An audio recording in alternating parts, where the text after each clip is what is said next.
Hello friends, कैसे हैं आप। मेरा नाम है अभिषेक कानोड़िया और आपका स्वागत है हमारे चैनल संदीप कोचिंग क्लासेस पर। आज हम स्टार्ट करने जा रहे हैं क्लास 12th के फिजिक्स का एक नया चैप्टर, जो कि आपके एनसीईआरटी बुक में चैप्टर नंबर 1 है। इसका नाम है इलेक्ट्रिक चार्ज एंड फील्ड। इसे हम इलेक्ट्रोस्टैटिक भी कहते हैं। तो चलिए स्टार्ट करते हैं हमारे चैप्टर को। पर चैप्टर को स्टार्ट करने से पहले आपको एक इम्पॉर्टेंट सूचना दे दूं। ये इम्पॉर्टेंट बात ये है कि हम लगातार कम से कम हर दिन 2 या 3 वीडियो अपलोड करने की कोशिश कर रहे हैं, चाहे वो वीडियो फिजिक्स की हो या फिर केमिस्ट्री की या फिर मैथ्स की।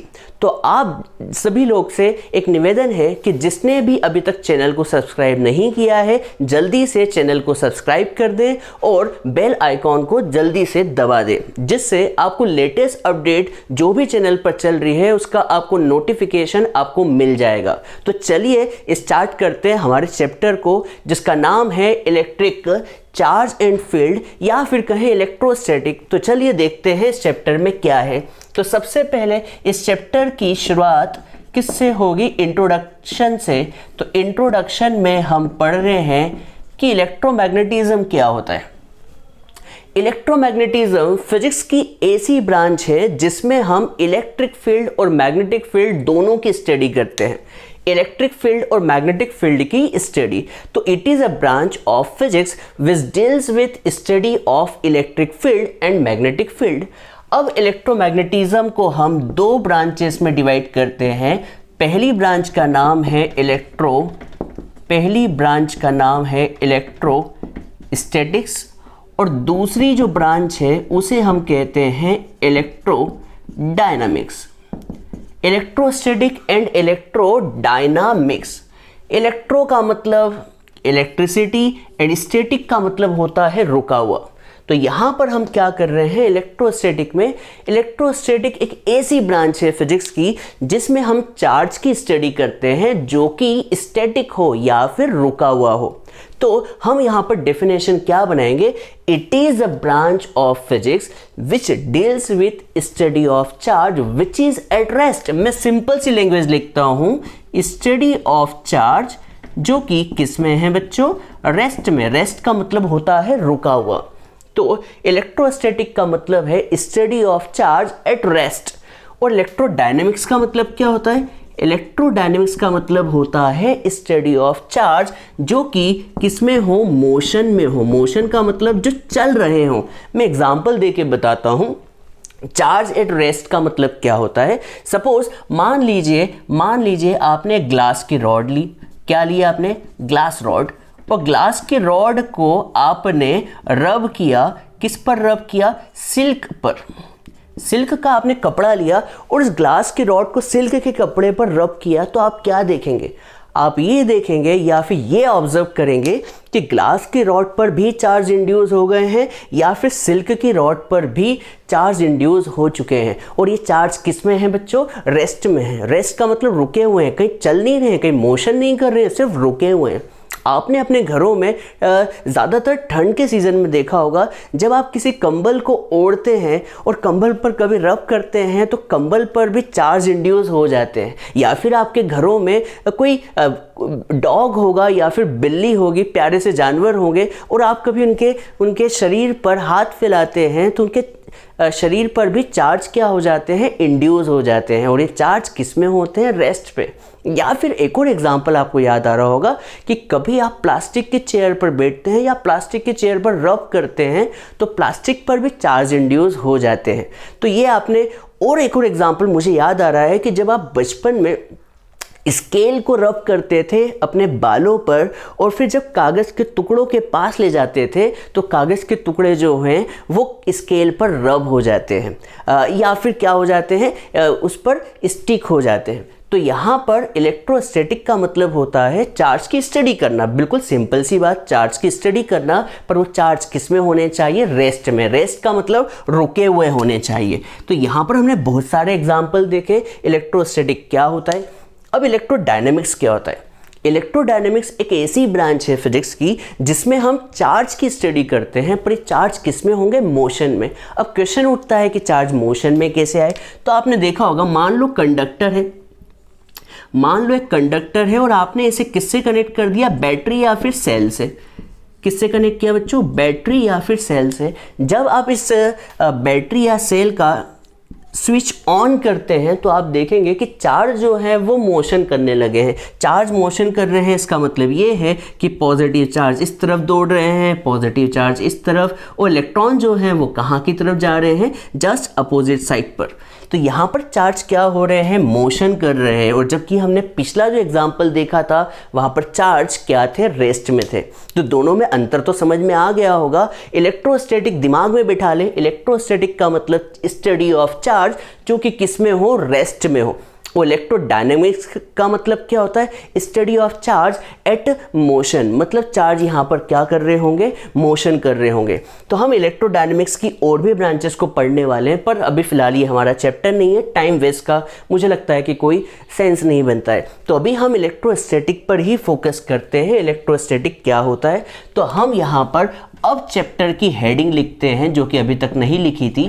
तो चैप्टर की हेडिंग है इलेक्ट्रोस्टैटिक्स।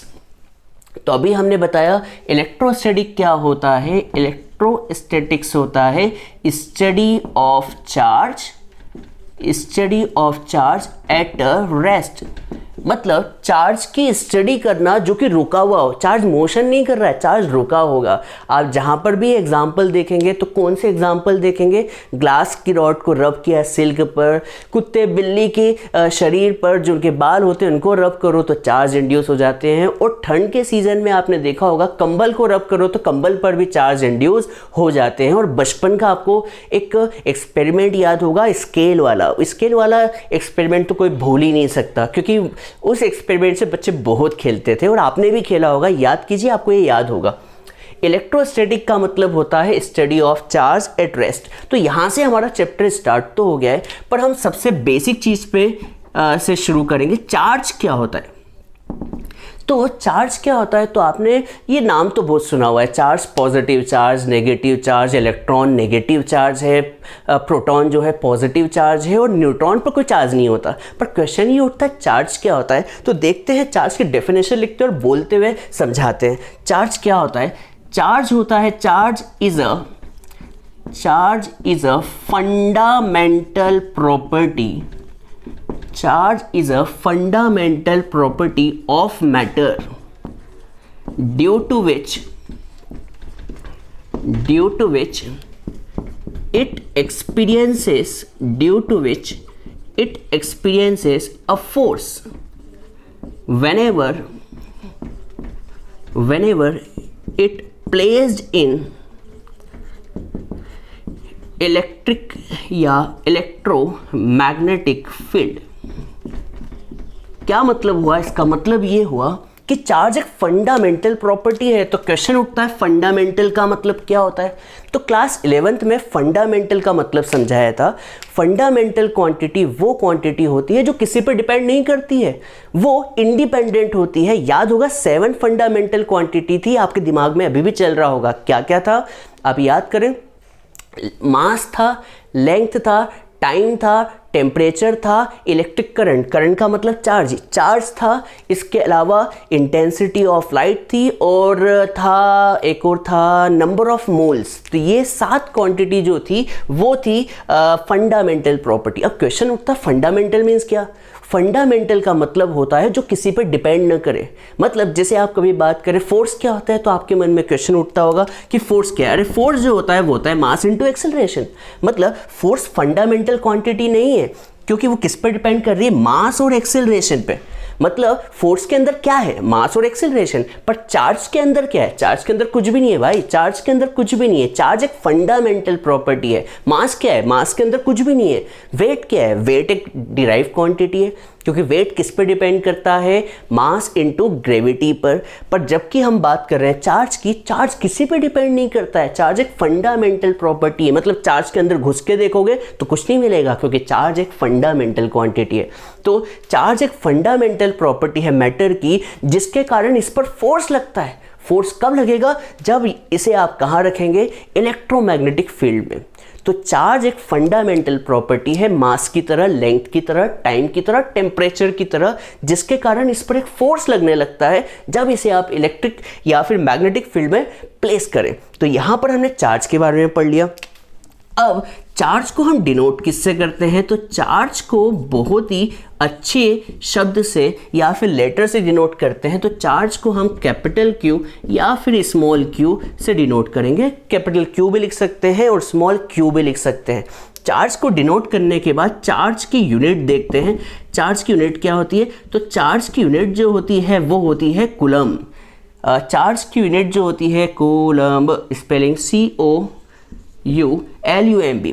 कूलम जो होती है चार्ज की यूनिट होती है, हम इसे C से डिनोट करते हैं। जैसे एग्जाम्पल के तौर पे कभी लिखा होगा 1 कूलम, 2 कूलम, 3 कूलम, 5 कूलम, या कुछ भी लिखा हो सकता है। तो चार्ज की यूनिट क्या होती है? कूलम होती है। और चार्ज एक स्केलर क्वांटिटी है या वेक्टर क्वांटिटी है? तो क्वेश्चन उठता है कि चार्ज स्केलर है या वेक्टर। तो आप सोच के बताएं, वेक्टर क्या होता है? जिसकी डायरेक्शन हो। और स्केलर क्या होता है? जिसकी कोई डायरेक्शन ना हो। तो मैं बता दूं, चार्ज एक स्केलर क्वांटिटी है। चार्ज एक स्केलर क्वांटिटी है। चार्ज की कोई डायरेक्शन नहीं होती। चार्ज एक स्केलर क्वांटिटी है, मतलब इसकी कोई डायरेक्शन नहीं, सिर्फ क्या होगा? मैग्नीट्यूड होगा। अब चार्ज कितने टाइप के होते हैं ये भी पता होगा। तो चार्ज जो होते हैं 2 टाइप के होते हैं, एक होता है पॉजिटिव चार्ज और एक होता है नेगेटिव चार्ज। तो यहां पर हम लिखते हैं टाइप्स ऑफ चार्ज। जगह कम है पर फिर भी लिख देते हैं, बेसिक चल रहा है। तो टाइप्स ऑफ चार्ज, तो चार्ज जो होते हैं वो 2 टाइप के होते हैं। चार्ज जो होते हैं 2 टाइप के, first positive charge and second जो होता है वो होता है नेगेटिव चार्ज। चार्ज जो होंगे 2 टाइप के, पॉजिटिव चार्ज और negative charge.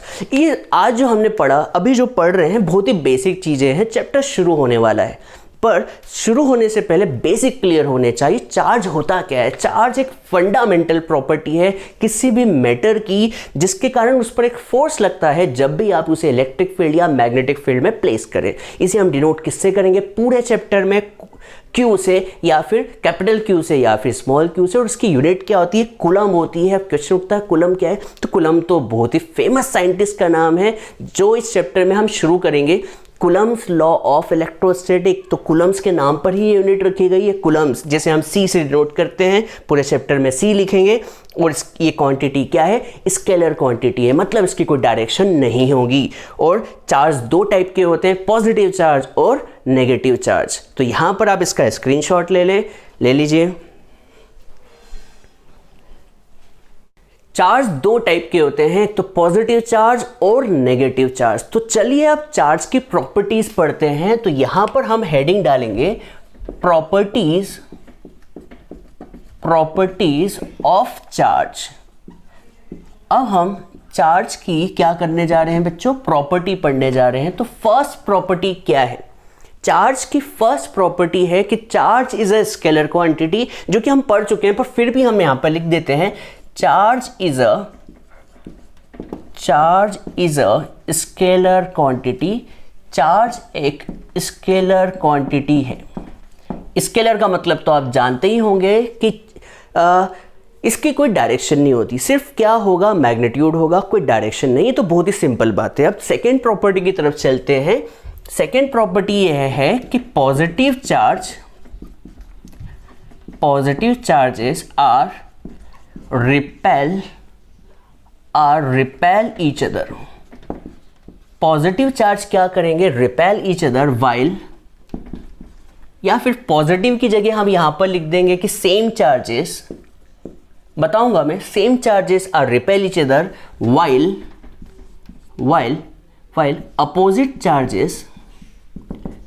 while opposite charges attract each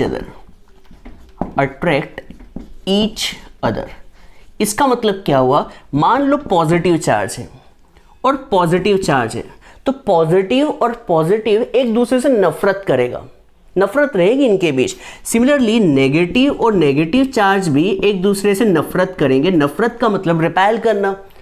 positive positive को पास आने से रोकेगा, नेगेटिव नेगेटिव भी एक दूसरे को पास आने से रोकेंगे, या फिर कहें रिपेल करेंगे, या फिर कहें पॉजिटिव और नेगेटिव, या फिर कहें नेगेटिव पॉजिटिव एक दूसरे को क्या करेंगे, प्यार करेंगे। प्यार मतलब आप समझते हैं प्यार क्या होता है। तो यहाँ पर ये एक दूसरे को अट्रैक्ट करेंगे। आप कहेंगे सर ने तो शुरू कर दिया प्यार नफरत। हाँ बिल्कुल, प्यार नफरत की बात तो होगी, चार्जेस के बीच जब जब बात होगी तो प्यार तो होगा और नफरत होगी। नफरत कब होगी, रिपल्शन कब होगा, जब पॉजिटिव पॉजिटिव या फिर नेगेटिव नेगेटिव होगा, या फिर कहें कि जब लाइक चार्जेस होंगे। क्या होंगे बच्चों, जब लाइक चार्जेस होंगे रिपल्शन होगा, और जब अनलाइक चार्जेस होंगे, अनलाइक चार्जेस होंगे तो अट्रैक्शन होगा। याद रखिएगा। तो यहां पर सेकेंड प्रॉपर्टी क्या है कि like charges repel each other और unlike charges attract each other. ये सेकेंड प्रॉपर्टी कंप्लीट। अब हम थर्ड प्रॉपर्टी की तरफ चलते हैं, और थर्ड प्रॉपर्टी ये है कि charge is always additive in nature. Charge is always additive in nature. ये क्या बोला है, additive. Charge is always additive in nature का मतलब क्या है, सपोज एक बॉक्स है, इस बॉक्स में 2 कूलम का एक चार्ज है और 3 कूलम का एक चार्ज है, और मान लीजिए 8 कूलम का चार्ज है। किसी एक को मान लीजिए नेगेटिव मान लेते हैं। एक 2 कूलम का पॉजिटिव चार्ज है, 3 कूलम का पॉजिटिव चार्ज है, और तीसरा जो है -8 कूलम का नेगेटिव चार्ज है। तो ये इस सिस्टम में जो टोटल चार्ज होगा, is the sum of charges of individual matter. तो यहां पर Q जो होगा किसके इक्वल होगा, Q1 plus Q2 plus Q3 के। मतलब Q1 क्या है, Q1 जो है वो है पहला चार्ज 2 कूलम का, Q2 क्या है, दूसरा चार्ज है 3 कूलम का, और Q3 क्या है, तीसरा चार्ज है -8 कूलम का। कभी आप इन्हें प्लस करें तो 2 + 3 5 में से 8 कूलम गया तो आएगा -3 कूलम। इसका मतलब ये हुआ कि चार्ज जो होता है एडिटिव होता है। एडिटिव का मतलब ये हुआ कि कभी किसी सिस्टम में 3 चार्ज है तो तीनों चार्ज ऐड भी हो सकते हैं और सब्ट्रैक्ट भी हो सकते हैं। तो यहाँ पर चार्ज का मतलब ये होता है। मैं आपको सिंपल सी बात बताता हूँ। आप कभी अपने घर में किसी डॉगी को हाथ लगा रहे हैं, या फिर डॉगी नहीं तो कंबल को हाथ लगा रहे हैं। आप कंबल को घिसे जाएं और डॉगी को घिसे जाएं, जोर जोर से घिसे जाए, तो डॉगी को तो मज़ा आ रहा है माना, पर कभी मान लीजिए आप घिसे जाए तो चार्ज की क्वांटिटी है बढ़ने लगेगी। क्यों बढ़ने लगेगी, क्योंकि चार्ज लगातार इंड्यूस हो रहे होंगे, और इंड्यूस होकर क्या हो रहे होंगे, ऐड हो रहे होंगे। मान लीजिए 2 कूलम 3 कूलम और +8 कूलम होता तो टोटल मिला के 13 कूलम हो जाता बच्चों। मान लीजिए कभी ये प्लस होता तो इस बार आंसर +13 कूलम आता, क्योंकि आप चार्ज को लगातार इंड्यूस कर रहे हैं तो एडिशन बढ़ते जा रहे हैं। तो चार्ज एक एडिटिव नेचर की प्रॉपर्टी होती है। ये भी बात आपको समझ में आ गई होगी। अब फोर्थ प्रॉपर्टी जो है वो क्या कहती है, फोर्थ प्रॉपर्टी कहती है कि charge is always conserved. Charge is always conserve का मतलब है charge can neither be created nor be destroyed, but it can transform from one body to another body. इसका मतलब क्या है कि चार्ज को कोई क्रिएट नहीं कर सकता। तो आप कहेंगे सर अभी तो आपने कहा कि बिल्ली को घिसा, आपने कुत्ते को घिसा और घिस के चार्ज इंड्यूस हो गए। बेटा चार्ज हर बॉडी में होते हैं। जैसे डॉग जो है एटम से मिलके बना है, आप जानते हैं सारी एवरीथिंग जो होती है, हर वो चीज़ जो होती है एटम से मिलके बनी होती है। और एटम में क्या होते हैं, प्रोटॉन इलेक्ट्रॉन। हम क्या करते हैं, जैसे ही उन्हें फ्रिक्शन से रब करते हैं तो चार्ज पैदा नहीं हुए, चार्ज जो है वो एटम से निकल के बाहर आ चुके हैं। तो कहने का मतलब ये है कि चार्ज को आपने उत्पन्न नहीं किया या फिर प्रोड्यूस किया है, चार्ज तो बस क्या हुए, ट्रांसफर हुए हैं। तो चार्ज इज ऑलवेज कंजर्व का मतलब है charge can neither be created, यहां पर लिखता हूं charge can neither be created, charge can neither be created nor be destroyed। चार्ज को ना तो कोई क्रिएट कर सकता है nor be destroyed, but it can transform from one body to another body. बहुत ही सिंपल मीनिंग है। चार्ज को ना तो कोई क्रिएट कर सकता है ना तो कोई डिस्ट्रॉय कर सकता है, पर इसे ट्रांसफर किया जा सकता है one body to another body. तो यहाँ पर 4 प्रॉपर्टी पढ़ ली है, अभी 2 प्रॉपर्टी और बची हुई है, तो आप जल्दी से इसका स्क्रीनशॉट ले लीजिए।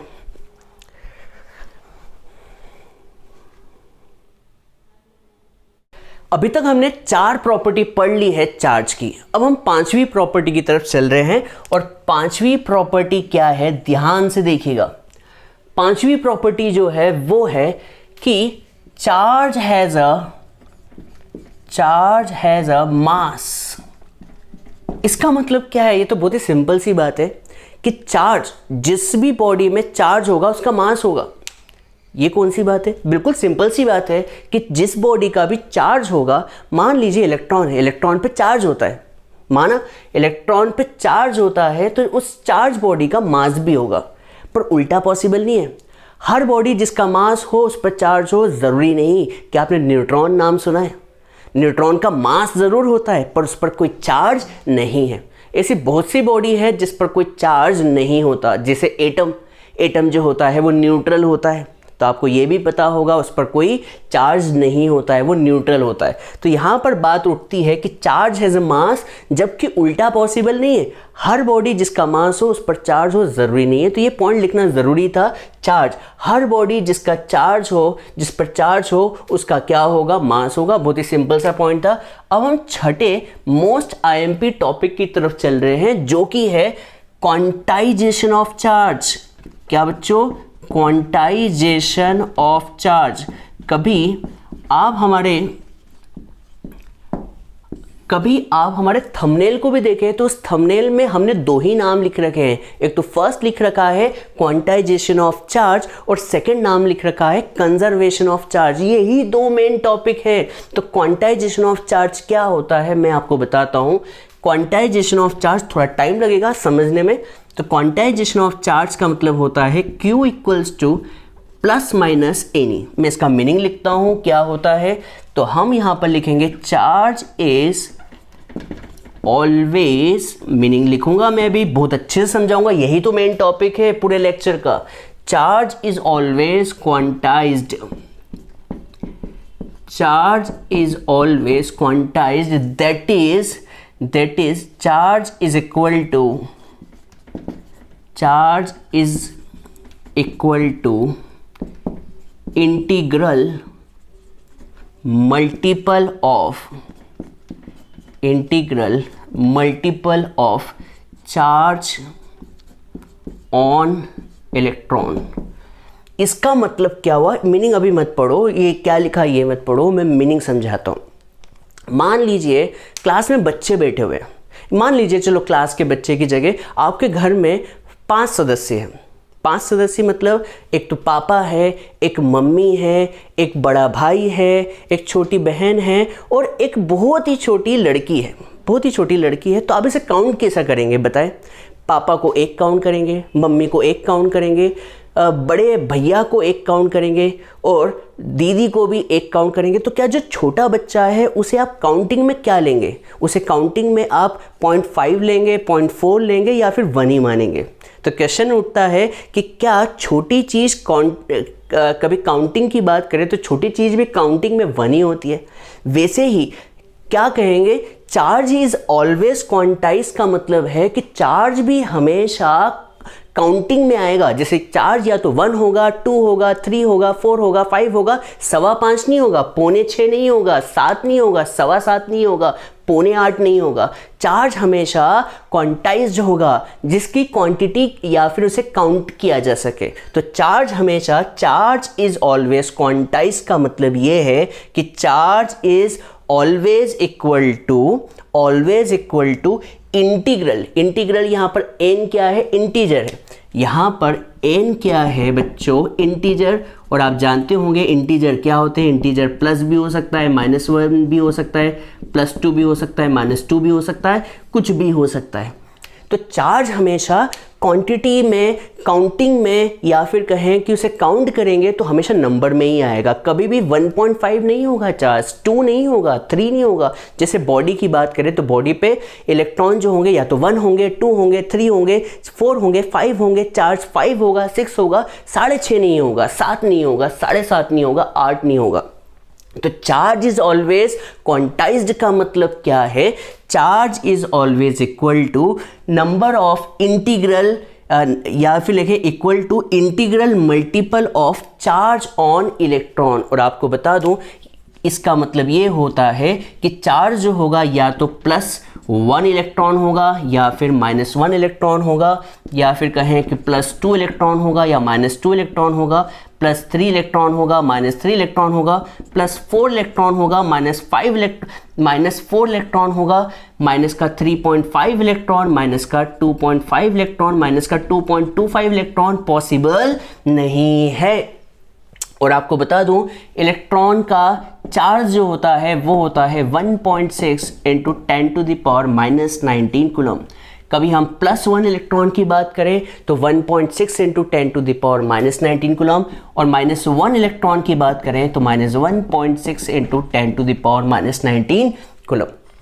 याद रखिएगा बॉडी पर सबसे मिनिमम चार्ज कितना हो सकता है, +1 का या फिर -1 इलेक्ट्रॉन का, सबसे मिनिमम। आप कहें सर 0.5 इलेक्ट्रॉन, नहीं बच्चों 0.5 इलेक्ट्रॉन ना तो प्लस में ना तो माइनस में नहीं हो सकता। सबसे मिनिमम चार्ज किसी भी बॉडी पर कितना होगा, +1 या फिर -1 electron.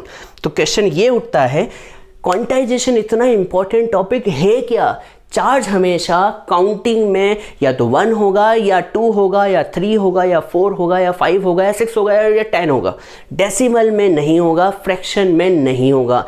Charge is always quantize का मतलब charge is equal to integral multiple of charge on electron. और इलेक्ट्रॉन पे चार्ज कितना होता है, इतना होता है। ये बात समझ में आ गई होगी, ठीक है। तो छठा पॉइंट कंप्लीट हो गया। अब मान लीजिए क्वेश्चन लेते हैं क्वांटाइजेशन ऑफ चार्ज पे। सपोज आपको 1 कूलम चार्ज दिया है, सपोज आपको कितना चार्ज दिया हुआ है, 1 कूलम चार्ज दिया हुआ है। तो आपसे पूछा हुआ है कि नंबर ऑफ इलेक्ट्रॉन्स कितने होंगे, नंबर ऑफ इलेक्ट्रॉन्स कितने होंगे।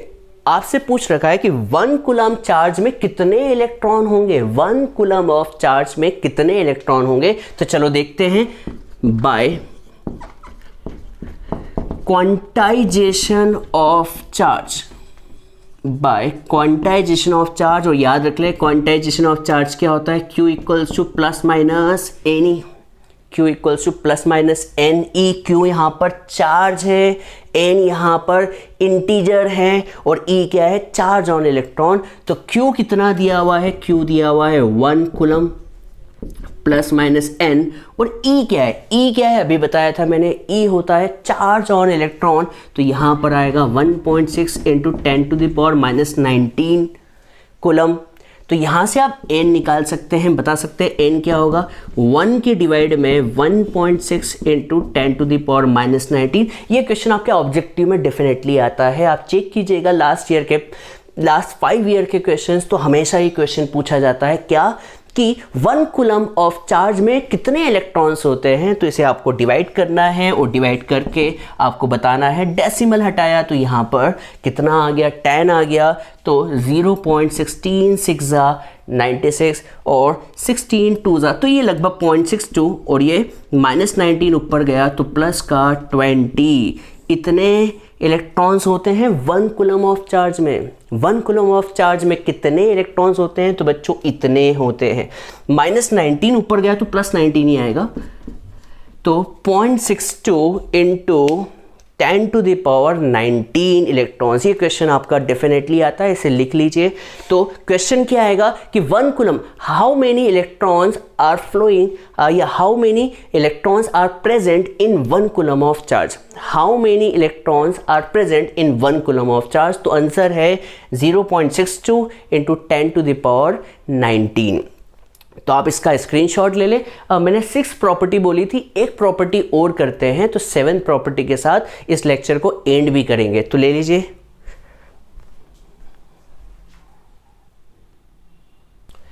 चलिए अब हम 7th प्रॉपर्टी की बात करते हैं। तो 7th प्रॉपर्टी जो कि लास्ट भी होगी, 7th प्रॉपर्टी ऑफ चार्ज क्या है?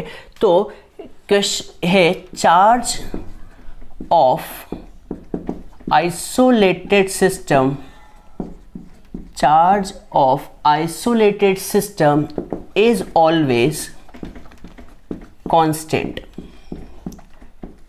इसका मतलब क्या है? Charge of isolated system is always constant का मतलब क्या है, मैं यहां पे समझाता हूं। मान लो आपने एक बॉक्स लिया, ये बॉक्स है और इस बॉक्स में मान लीजिए 3 चार्ज हैं। 3 चार्ज आपने ले लिए 10 कूलम के, माइनस का 2 कूलम का और प्लस का 3 कूलम के 3 चार्ज हैं। अब क्या किया आपने, इस बॉक्स को हिलाया। अब हिलाने के बाद क्या होगा, चार्ज जो है वो इंड्यूस हो गए और चार्ज जो है ट्रांसफ़र हो गए। मैंने आपको बताया था चार्ज हमेशा ट्रांसफ़र हो सकते हैं और ट्रांसफ़र होके कितने हो गए, 5 कूलम का, 2 कूलम का और माइनस का 7 कूलम का। तो क्वेश्चन 5 कूलम का, 2 कूलम का और तीसरा चार्ज आपको निकालना है कि तीसरा चार्ज क्या होगा, तो आपको निकालना है। तो मुझे बता सकते हैं कैसे निकालेंगे? तो यहाँ पर ये प्रॉपर्टी कहती है charge of isolated system is always constant. Isolated का मतलब अकेला, ये एक अकेला सिस्टम है, मतलब उसके आसपास कोई और नहीं है, सिर्फ यही है इस दुनिया में, यही है, इसके अलावा कोई और नहीं है। आइसोलेटेड का मतलब अकेला। तो ये प्रॉपर्टी क्या कहती है, charge of isolated system is always constant, मतलब इसका चार्ज और इस बॉडी का चार्ज क्या रहेगा, कांस्टेंट, क्योंकि यही बॉडी को तो आपने जिक जिक जिक जिक करके हिलाया और हिलाने के बाद से छोड़ दिया तो चार्ज क्या हो गए, ट्रांसफर हो गए होंगे। तो कहने का मतलब ये है कि ये प्रॉपर्टी कहती है कि तीनों चार्ज का जो सम है इज इक्वल टू तीनों चार्ज का सम, इसे Q1 dash plus Q2 dash और Q3 डैश बोल देता हूं। तो Q1 कितना है बच्चों, 10, 2 और 3 और Q1 डैश कितना है, 5, 2 और हमें ये निकालना है। तो 10 में से 2 गया 8, 8 प्लस 3 कितना हो जाएगा 11 और 5 प्लस 2 हो जाएगा 7। तो यहाँ से x की वैल्यू निकाल जा सकती है, वो भी कितनी आएगी, 4 कूलम। आपको ये बात समझ नहीं आई हो तो मैं बता दूं क्या बोलना चाह रहा हूं। मान लीजिए एक बॉक्स था, उस बॉक्स में 3 चार्ज हैं, 10 कूलम, -2 कूलम और 3 कूलम। ये आइसोलेटेड चार्ज है। आइसोलेटेड सिस्टम का मतलब ये होता है कि अकेले इसके आसपास कोई और चीज़ नहीं है, नहीं तो कोई और चीज़ होगी तो शायद से इन पे चार्ज इंड्यूस हो जाएगा। इसलिए हम मान के चल रहे हैं कि आइसोलेटेड है मतलब अकेले। अब इन डब्बों को क्या किया, इन चार्ज को हमने जिक जिक जिक जिक जिक जिक करके हिलाया। जैसे ही हिलाया तो हिलाने के बाद चार्ज जो हो गए होंगे, ट्रांसफ़र हो गए होंगे। पहले पे 5 कूलम आ गया होगा मान लीजिए, दूसरे पे 2 कूलम आ गया, अब तीसरे पे निकालना है तो आप क्या करेंगे, इन तीनों चार्ज का जो सम होगा, क्योंकि चार्ज हमेशा एडिटिव नेचर के होते हैं, इज इक्वल टू इसका भी एडिशन करके आएगा। तो यहाँ पर आप जैसे एडिशन करते हैं तो टोटल मिला के 11 कूलम है, तो इन तीनों का भी सम क्या होना चाहिए, 11 कूलम, 11 कूलम। 11 कब आएगा, जब 5 और 2 और x मिलाकर 11 आए। तो 5 और 2 7 हो गया, तो ये x क्या आएगा मेरे प्यारे बच्चों, 4 कूलम आएगा। तो यहाँ पर हमने आज चार्ज की सारी प्रॉपर्टीज पढ़ ली। अब चार्ज की प्रॉपर्टी पढ़ने के बाद हम एक नए टॉपिक की तरफ चल रहे हैं, जहाँ से चैप्टर स्टार्ट होगा और चैप्टर स्टार्ट होके फैलता जाएगा। चैप्टर की जो मेन टॉपिक है वो है कूलम्स लॉ। क्या है बच्चों, कूलम्स लॉ। तो हम अगले लेक्चर में कूलम्स लॉ पढ़ने जा रहे हैं। तो आपको एक स्पेशल में बात कह दूं कि हम यहाँ पर रोज कम से कम 2 या 3 वीडियो अपलोड करने की कोशिश करेंगे। आप रोज़ वीडियो को देखें और कमेंट बॉक्स में लिखें कि आपको वीडियो कैसी लगी। आपको वीडियो अच्छी लगती है तो चैनल को सब्सक्राइब और लाइक करना ना भूलें और अपने दोस्तों को शेयर करना बिल्कुल ना भूलें, क्योंकि हम लगातार वीडियो अपलोड करेंगे। जैसे जैसे आपका स्कूल आगे बढ़ेगा, आपकी बोर्ड नज़दीक आएगी, हमारा सिलेबस उससे पहले ही कंप्लीट हो जाएगा। तो यहाँ पर आपको कंप्लीट पैकेज मिलने वाला है, कंप्लीट पैकेज मैथ्स का, फिजिक्स का और केमिस्ट्री का। तो अपने दोस्तों को शेयर करें, चैनल को सब्सक्राइब करना ना भूलें और बेल आइकॉन को दबाना तो बिल्कुल ना भूलें। तो आज मैं इस लेक्चर को यहीं पर एंड करूंगा। Thank you, bye bye, tata, see you, bye bye.